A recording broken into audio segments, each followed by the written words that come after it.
Think about the last thing you ordered online. When it arrived at your door, it was probably in a corrugated box.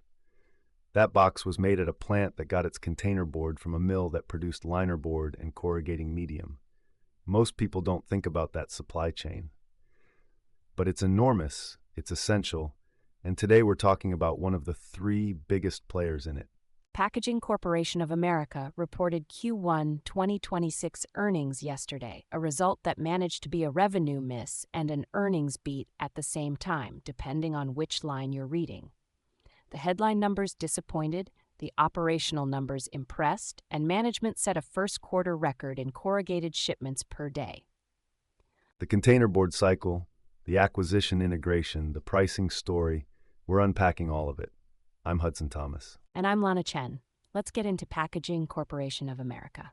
Packaging Corporation of America has been in the paper and packaging business since 1867, though the company as it operates today, ticker PKG on the New York Stock Exchange, dates to its 1999 formation as a standalone corrugated packaging company.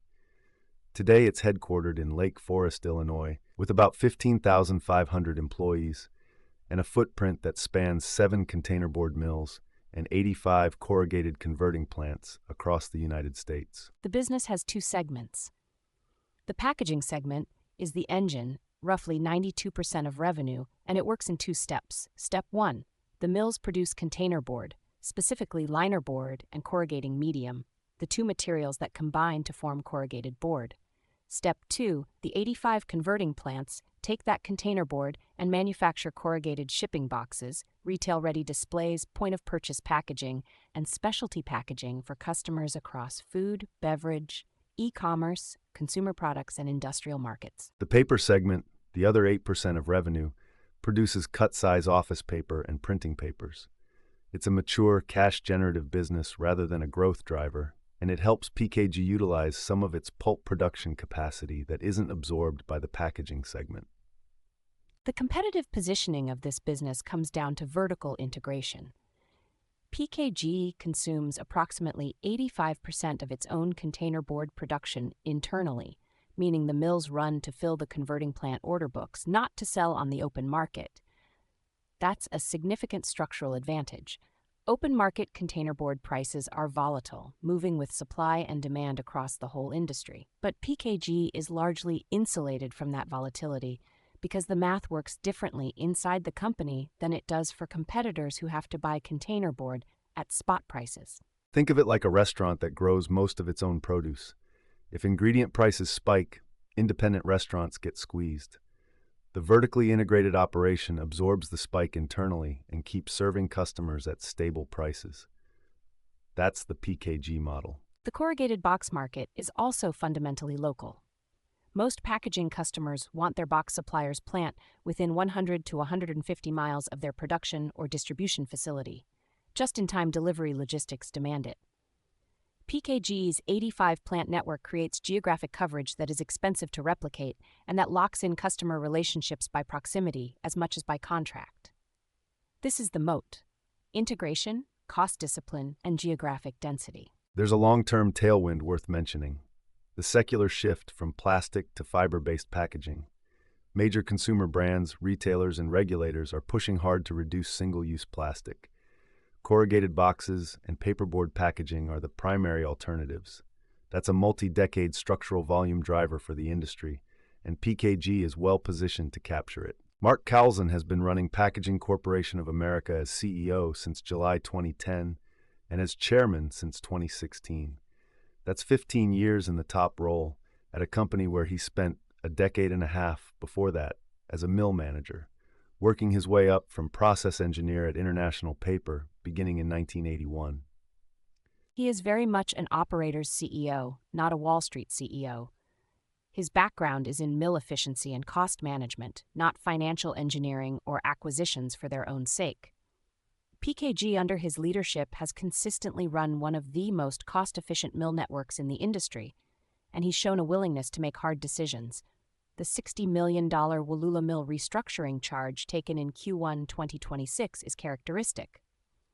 Absorb the pain now, rather than defer it and let the drag persist. The Q1 2026 earnings call quote that stood out to me was short. He said, "We achieved a first quarter record in shipments per day in our legacy corrugated operations. No spin, no guidance games, no aspirational language, just the operational fact that matters most." That's Kowlzan's style. He's navigated two major acquisition cycles, the 2013 Boise Inc. acquisition and the 2024-2025 containerboard capacity addition. Both required significant leverage and integration discipline. The 2013 Boise deal is now fully absorbed and was accretive. The 2024-2025 acquisition is in mid-integration, and Q1's $60 million in special charges is part of the restructuring process. The market will judge whether this round of capital deployment generates the same long-term returns. Let's get into the financials. The Q1 story is a tale of two numbers, the GAAP number and the adjusted number. Right, starting with valuation context. PKG's trailing price to earnings is 23.9 times on TTM EPS of 8.58 cents, which looks elevated for an industrial company. But the forward PE drops to 19.3 times on 2026 consensus EPS of 10.82 cents, which reflects the acquisition-driven revenue ramp and margin recovery expected as integration proceeds. Price to sales is 2.0 times. EV to EBITDA is 11.5 times. Beta is 0.92. Nearly in line with the broader market. The Q1 2026 revenue came in at $2.37 billion. That's actually up meaningfully from $2.14 billion in Q1 2025, but it missed analyst estimates of $2.44 billion. The miss was partly acquisition-driven. Adding new capacity means a higher base that analysts expected to perform, and some revenue recognition timing affected the quarter. Management guided Q2 revenue to trend higher as containerboard price increases continue flowing through contract pricing. Let me walk through the income waterfall. Q1 revenue of $2.37 billion, cost of goods sold of $1.92 billion, leaving gross profit of $453 million, a 19.1% gross margin on the quarter. After operating expenses of $202 million, that includes $60 million in one-time restructuring and integration charges, operating income was $251 million. Net income reached $171 million. GAAP EPS was 1.91. But the adjusted picture is different. Substantially, adjusted EPS of $2.40 ex special items beat the 2.06 cents consensus estimate by 11%. Adjusted EBITDA was $485.5 million, a 3.6% beat versus $468.6 million consensus. The $60 million in special charges obscured what was actually a solid operational quarter. This is the nuance the market needs to work through. Cash flow? Very strong for the full year and tracking well. Trailing 12-month operating cash flow was $1.56 billion. Free cash flow for 2025 was $729 million, after significant capital investment related to the acquisition integration. Management is projecting record operating cash flow in 2026 as synergy capture accelerates. That FCF machine is the foundation for debt repayment. Balance sheet, the elephant in the room is the debt load. It is elevated. Total assets of $10.7 billion, total equity of $4.6 billion, cash on hand of $601 million against total debt of $4.37 billion, net debt of $3.76 billion, or about 2.1 times EBITDA. That's up significantly from where PKG typically carries. The acquisition drove long-term debt from $2.47 billion to $3.97 billion. But the current ratio is 3.17 times. Interest coverage is 15.9 times, and the company has never missed a debt payment or suspended a dividend in its history. The leverage is elevated, but not distressed. And capital returns. PKG pays $1.25 per share per quarter, $5 annually, a dividend yield of 2.4%. The 5-year dividend growth rate is 8.2%. Buybacks are minimal right now at about $24 million, trailing 12 months. Management is rightly directing free cash flow toward debt reduction. Once leverage returns toward the 1.5 times target, buyback capacity reopens. Overall, Packaging Corporation's financial health is solid. Strong cash generation, manageable leverage for this stage of the integration cycle, and a dividend that has grown consistently for years. What does Wall Street think about PKG here? The overall stance is cautiously constructive. Of 10 analysts covering the stock, 4 are at buy or strong buy, 6 are at hold, and none are at sell. The average price target is $231.63, which implies about 12.9% upside from the current $205 stock price. Targets range from $205 on the low end to $267 at the high end. Walk me through the notable calls. Truist Financial is the most bullish at $267. They trimmed from $270 on April 15th but maintained their buy. Their thesis, strong corrugated volume trends and PKG's vertically integrated model are durable competitive advantages, and near-term input cost headwinds are manageable. Citigroup moved cautious, cutting from buy to neutral at a $270 target ahead of earnings. They flagged softening open market containerboard pricing, elevated recycled fiber costs, and integration risk as reasons the risk-reward looks balanced. And Wells Fargo maintained overweight at $226, trimmed from $234, arguing that PKG's operating leverage at record shipment volumes and implemented price increases position it for above-consensus second-half earnings. So the debate is between the near-term headwind camp and the second-half leverage camp. Which side the stock trades to depends on what happens with containerboard pricing and volumes through the summer. Exactly. And Q1 gave ammunition to both sides, record volumes for the bulls, elevated costs, and a revenue miss for the bears. Q2 guidance below consensus kept the cautious camp in control for now. The Q3 and Q4 prints will be decisive. Let me build the bull case for PKG at 205. The bull case starts with the volume signal. Management said Q1 set a record for corrugated shipments per day in legacy operations, stripping out the acquisition and looking only at the original business. That's real organic demand recovery in e-commerce, food and beverage, consumer goods, and industrial packaging. If that volume trend continues through the year, pricing increases stick, and the acquisition integration stays on track, the earnings power of this business is well above current consensus. Containerboard price increases are still flowing through. The industry implemented pricing actions in late 2025 and early 2026. These increases hit contract pricing on a lagged basis. Some customers renegotiate quarterly, some annually. The full annualized benefit of pricing actions may not show up until Q3 and Q4, which is why management's comment about second-half revenue trending higher is significant. The acquisition synergy story is still in front of us. Every $50 million in annualized synergies from the acquired mills and converting operations adds roughly 55 cents to earnings per share. Management guided toward record operating cash flow in 2026, a commitment that implies synergy capture is proceeding. As the Wallula mill comes back online, restructured for higher efficiency, the acquired assets begin contributing at their full potential. Now the bear case, and this is a real one, the immediate risk is input cost persistence. OCC, old corrugated containers, the recycled fiber feedstock, and freight are both running above normal levels. These costs were embedded in Q1 results and they're baked into Q2 guidance. If global trade disruption from tariff policy keeps freight elevated, or if OCC demand from overseas buyers pushes domestic prices higher, the margin recovery that the bull case requires gets delayed quarter after quarter. Containerboard capacity risk is real. When PKG adds mill capacity through acquisition, it adds to total industry supply. So do competitors. The containerboard market has a history of periodic supply gluts when capacity additions outpace demand growth. 2022 and 2023 were painful examples. If pricing softens in the back half of 2026 because supply exceeds demand, while PKG is carrying 2.1 times net debt EBITDA, the financial cushion narrows more quickly than the bull case assumes. And macroeconomic cyclicality is the existential bear case. Corrugated box demand tracks GDP, consumer spending, and industrial production. In the 2023 downturn, PKG's volumes fell meaningfully and earnings compressed. A replay of that scenario, recession-driven destocking by e-commerce and retail customers while carrying post-acquisition leverage, would create a challenging combination.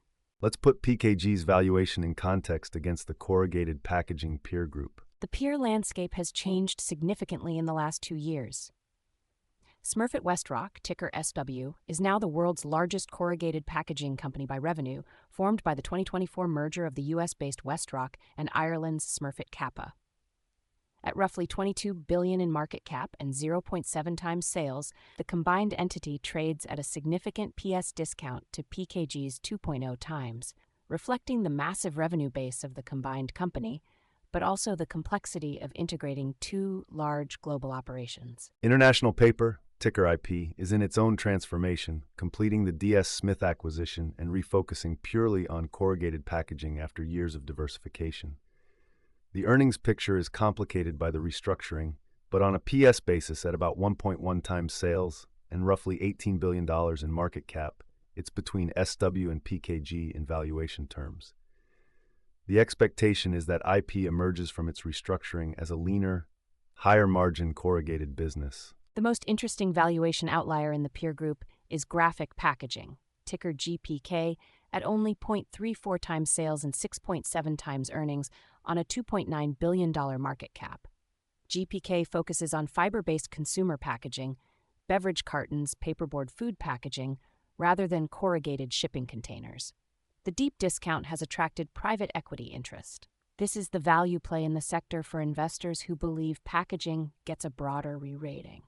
The takeaway: PKG trades at a premium PS to its peers, which reflects its operational track record, cost efficiency, and integration depth. Whether that premium is justified depends on whether the current cycle of pricing and organic volume growth persists through 2026. Options market on PKG ahead of and after Q1 earnings. Moderately bullish positioning heading into earnings. The put-call ratio was approximately 0.43, indicating call-side dominance, investors positioning for an earnings beat. Implied volatility was running around 26%, broadly in line with the historical norm for the containers and packaging sector and suggesting no unusual speculative hedging. Post-earnings, The stock declined about 2.5% on the revenue miss and below consensus Q2 guidance. That move was within the implied range the options market had priced, suggesting the market had partially anticipated near-term headwinds. IV percentile is at the 38th level, modestly elevated but not signaling fear. The options positioning reflects the same balanced bull-bear dynamic visible in the analyst ratings.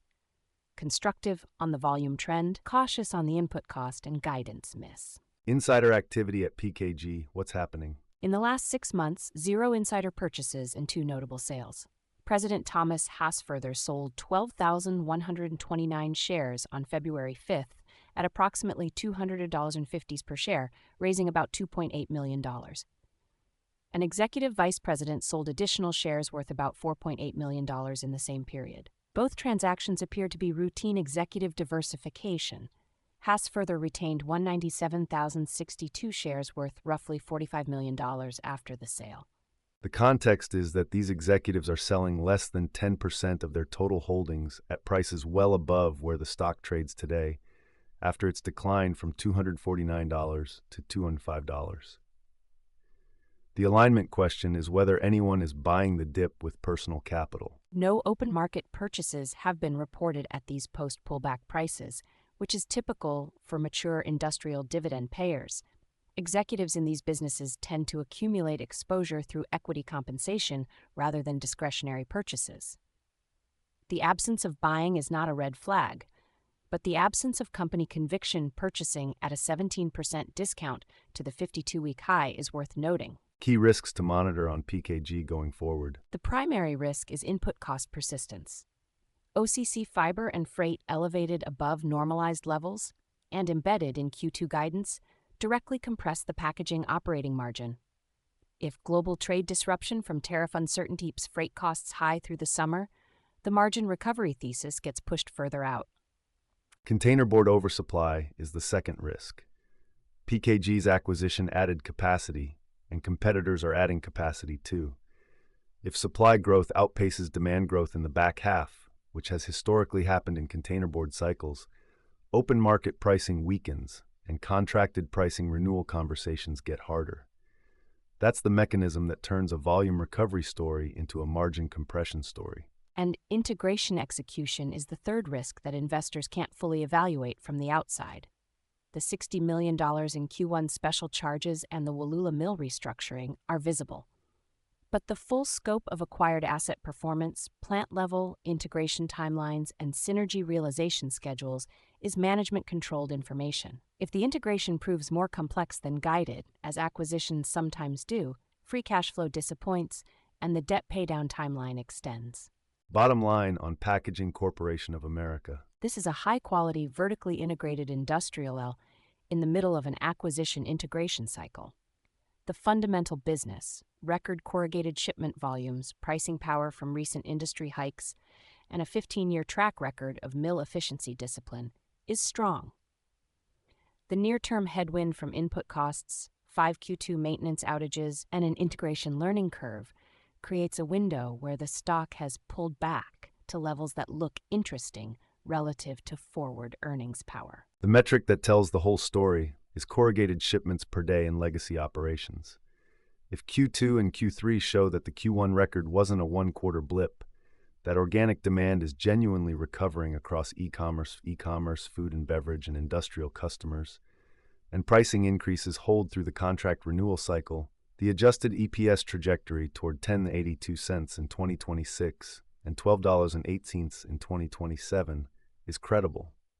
That would put the stock at roughly 19 times 2026 earnings and 17 times 2027 earnings at current prices, not expensive for an industry leader with a 2.4% growing dividend. The bear case to watch is a combination of soft demand and sticky input costs. If macro conditions deteriorate and OCC fiber costs stay elevated, PKG is carrying 2.1 times net debt EBITDA with limited buyback flexibility. It's manageable, but the margin for error narrows in that scenario. The management team's track record suggests they'll navigate it, but the integration complexity is a genuine execution risk. I want to close with the CEO quote from the Q1 2026 earnings release because it captures the operational confidence in the business right now. Go ahead. Kowlzan said, "We achieved a first-quarter record in shipments per day in our legacy corrugated operations. We saw continued demand improvement which, together with improved mix, drove our strong earnings performance for the quarter. The containerboard mills performed exceptionally well both in terms of production and efficiency, which helped mitigate the effects of higher freight, recycled fiber, and other input costs, as well as weather challenges." That's a CEO who knows his mills. He's not talking about the market, he's talking about production, efficiency, and operational execution. The record shipments number is the one data point that matters most in the whole earnings release. That's going to do it for today's Charged Alpha deep dive on Packaging Corporation of America. And hey, if you want to run the same research workflow we use to build these episodes, everything's chargedalpha.com. 11 screening tools across stocks, ETFs, options, crypto, bonds, REITs, commodities. No sign-up, no paywall. The same data that powers this show is sitting there waiting for you to run your own screens. Check it out. Until then, I'm Hudson Thomas. This podcast is for informational and educational purposes only. Nothing discussed today constitutes a buy, sell, or hold recommendation for any security mentioned. All investments carry risk, including the risk of total loss of principal. Past performance does not guarantee future results. Always do your own research and consult with a qualified financial advisor before making any investment decisions. The hosts and producers of Charged Alpha may hold positions in securities discussed on this show. This episode was researched, written, and produced using AI-assisted tools. All data has been aggregated from publicly available sources and may contain inaccuracies. Data is current as of the recording date and may have changed. Ooh-wee-doo! That ticker tape starts dancing fast. A bull market thrill that's built to last. Dividends are ringing up the swing. Listen to that sweet ka-ching. It's a Wall Street swing. That fast-paced rhythm makes you sing. Yeah, the Wall Street swing.